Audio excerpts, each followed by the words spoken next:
Oi, gente, eu sou a Marieta. Eu sou a Dani. E sejam bem-vindos a mais uma Aula de Doutrina. Na aula de hoje, a gente vai conversar um pouquinho sobre quem é Deus e quem é o homem, né? Para começar, sobre quem é Deus, né? Deus, ele é o ser absoluto. Antes de todas as coisas serem criadas, ele já existia, né? Então, ele é o ser supremo. Antes de tudo, ele já era Deus. E por ser supremo, ou seja, superior a todas as coisas, ele é único. Porque se existissem dois ou mais deuses, seria incompatível isso, porque um poder anularia o poder do outro. Então Deus, ele é único e o homem é a sua criação mais perfeita, né? Criado para ser sua imagem e semelhança. Mas então, pessoal, a gente pode se perguntar, o que havia antes de Deus? Se ele é o criador, né, ele é a origem de tudo, a gente pode concluir que Deus sempre existiu, como a Marieta falou. Então, o ser humano tem essa tendência de querer entender tudo, assim, né, tipo, da história também, as coisas antigas, como tudo aconteceu, por que o corpo humano funciona assim, por que funciona, enfim. Então, isso é normal do ser humano de pensar, mas a gente, com essa tendência de querer entender tudo, né, nos mínimos detalhes, a gente pode querer acabar correndo a tentação de querer ser como Deus. Porque como só Deus nos criou, só Deus vai entender tudo nos mínimos detalhes, né? Então daí que vem a fé, daí que a partir desse ponto que a gente não entende pelo nosso pensamento, pela razão, é que a gente entende pela fé e a gente acredita, né? Nesse ser onisciente, ou seja, nele que sabe de tudo, né? E porque ele quis nos criar, porque ele quis que a gente fosse realmente e verdadeiramente felizes aqui na Terra. Mas, tipo assim, como é Deus, né? O que é Deus? Ele é uma pessoa, ele é uma força, ele é um objeto? Não sei, explica aí, Marieta. Como existe muito esse questionamento, né, dentro de muitas religiões, né? Muitas pessoas encontram na energia uma explicação para as suas dúvidas. E aí vem o questionamento que a Dani falou, né? Ele é uma energia mesmo? Ele é uma força do universo? Ele é um objeto? E é aquilo, né? O homem, ele é a criação mais perfeita de Deus. Assim, a natureza, ela é muito bonita, os animais são muito bonitos, é tudo muito perfeito, mas o homem, ele é o ápice, assim, da bondade e da habilidade de Deus, né? E como eu falei, ele foi criado para ser sua imagem e semelhança. Então, o homem, ele já nasce com esse propósito, de imitar a Deus. Se Deus não fosse uma pessoa, como é que nós, pessoas, seríamos capazes de imitá-lo? Seria realmente assim muito incongruente eu querer imitar um objeto, eu querer imitar uma força, eu querer imitar uma energia. Uma pessoa só consegue imitar perfeitamente, e é isso que nós somos chamados, outra pessoa, né? Então podemos afirmar com toda certeza, pelo nosso chamado, né, para aquilo que Deus nos criou a ser, que ele é sim uma pessoa e uma pessoa que nos ama muito. E ele é dividido em três, né? É um Deus uno dividido em três pessoas. O Pai, né? Deus que é nosso Pai, e com isso vem a filiação divina. Deus que é Filho, que é Jesus Cristo, que é o nosso amigo. E Deus Espírito Santo, né? Que é o nosso consolador, ele é o nosso inspirador. E a gente pode trazer aqui também um pouco da filiação divina, né? Analisando Deus como sendo nosso Pai. Porque se nós quisermos afirmar, e devemos querer afirmar isso todos os dias, né? Que Deus é nosso Pai, é uma verdade, assim, não existe nada de mentira nisso, nada de exagerado nisso, é um fato concreto. Deus é meu Pai. E a filiação divina, ela nos impulsiona àquilo que nós somos criados para ser, que é exatamente a sua imagem e semelhança. Porque eu me vendo como filha de Deus, tenho esse impulso de querer me parecer com Ele, e por ele ter me feito filha, ele me mostra que é possível sim eu atingir, tipo assim, o meu ideal, que é realmente imitá-lo, né? Não, tipo assim, a gente é filha de Deus, cara. A gente é muito top, cara. Quando a pessoa para pra pensar nisso de verdade, tipo... depois desse vídeo, você pega assim a frase, ó, Deus é meu Pai, eu sou filha de Deus, eu sou dele, ele é meu, e aí você passa 5 minutinhos nisso aí, você vai ficar tipo assim, loucura. Você fica pra enlouquecer mesmo. Então, enfim, né? Mas por que Deus quis nos fazer filhos, né? Porque ele não precisava da gente, ele era Deus, ele era o ser supremo, né? Como já disse. Ele já tinha a si mesmo, já tinha seu amor próprio, já tinha ele era o suficiente, então ele não precisaria da gente. Então, qual o sentido da nossa existência, né? Uma dica no livro Atreve-te a Sonhar, a gente vai colocar aqui na descrição, muito bom esse livro. Ele fala, né, que Deus nos criou em um jardim e não apenas falou, fique aí, se vire. Mas ele pediu para que a gente cultivasse e guardasse, né? É algo que Deus contempla com amor, porque o mundo é bom. Então ele quis dividir essa felicidade infinita com a gente, tipo... assim, por exemplo, quando a gente vive alguma coisa boa, às vezes a gente quer falar para as nossas amigas, para os nossos pais, para que eles fiquem felizes com a gente também. Então, assim fez Deus conosco, tipo, ele via que o mundo era bom, então ele quis nos criar para que a gente pudesse viver essa felicidade também, né? Porque ele nos amava muito, tipo, não sei, é meio louco isso, mas enfim, é isso, ele queria que a gente fosse feliz com ele, e para isso a gente teria que se tornar como ele, né? Como a Maria falou, nos identificar com Cristo. Então, viver com ele, construir nossa vida com ele, não de forma independente, assim, sem sentido, porque ele apesar dele ter nos feito livres também, né? Ele correu o risco da nossa liberdade com isso, de aceitar isso como uma verdade ou não, rejeitar ou querer. Então, com todas as consequências disso, né? Ou seríamos escravos robotizados espiritualmente, se a gente não vivesse dessa forma. Então, o homem com toda a sua inteligência, né? Vendo que Deus...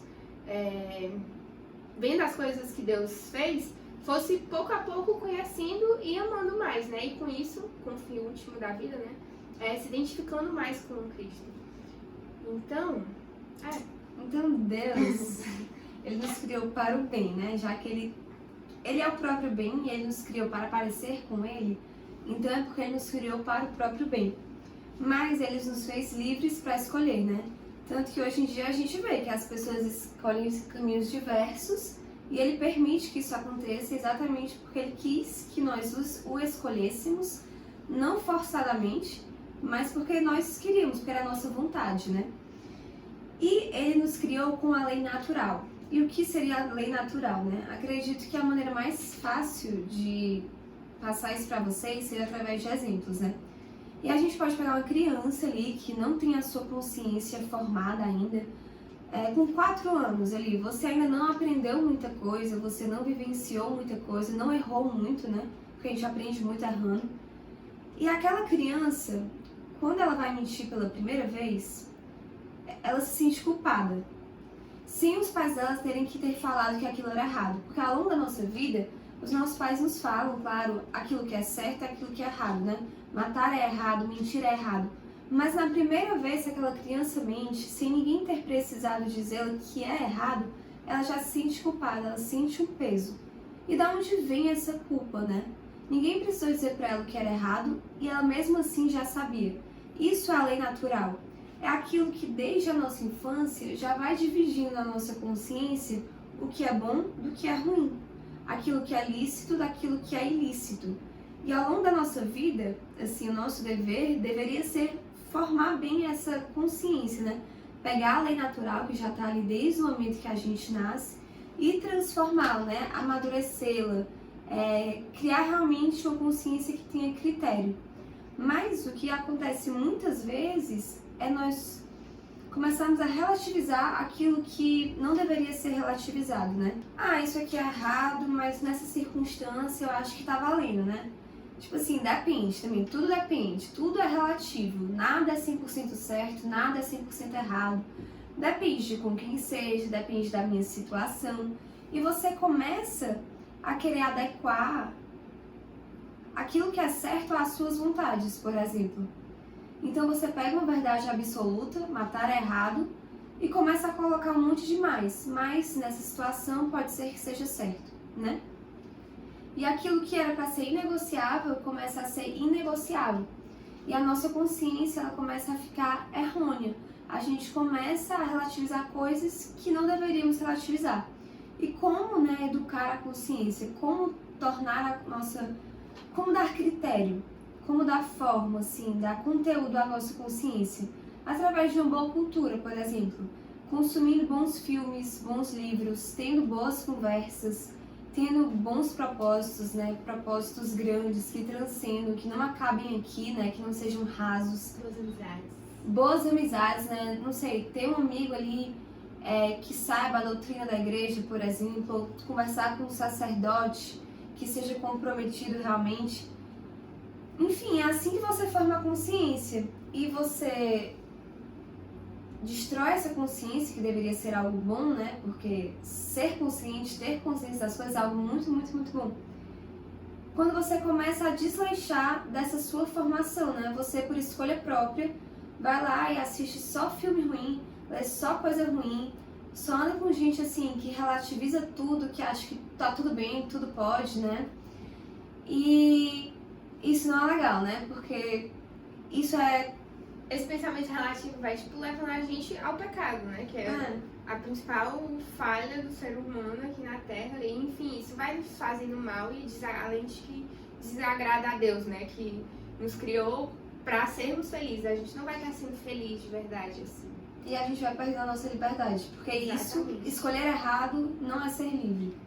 O ser livre é escolher o certo, né? Pois é, e uma coisa importante de lembrar é que, tipo assim, a gente, né, somos pessoas capacitadas, o homem é inteligente, com toda a inteligência que a gente, mesmo assim, necessita de quem nos criou.